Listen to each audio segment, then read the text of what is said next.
Young Korean man named Junho was the only son of one of Seoul's richest business families.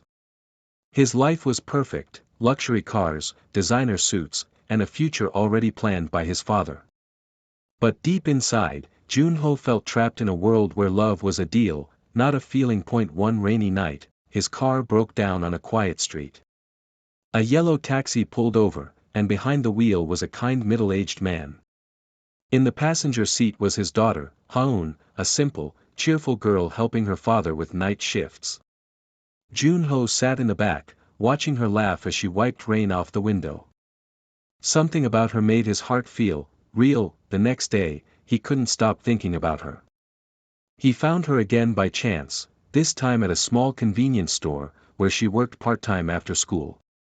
He smiled awkwardly and said, "Do you remember the guy whose car broke down?"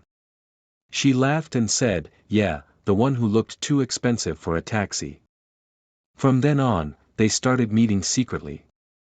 Coffee shops, parks, bus stops, small moments that meant everything. Junho loved how she talked about dreams, not money. Haun loved how he listened like every word mattered, but soon, Junho's parents found out. His father, furious, told him, "You're not marrying a taxi driver's daughter. You have a legacy to protect." He tried to explain that Haun wasn't after his money, but no one believed him. Despite the pressure, he refused to give up. He sneaked away from family meetings just to see her. One night, when Haun found him waiting outside her house in the rain, she whispered, "You'll lose everything because of me." He smiled softly and said, "Then I'll finally have something worth losing." When his parents threatened to send him abroad, Junho ran away. For weeks, no one could find him, until he reappeared, standing beside Haun at a small wedding hall. They had married quietly, against all odds. Years later, Junho's family finally accepted them when they saw how truly happy he was.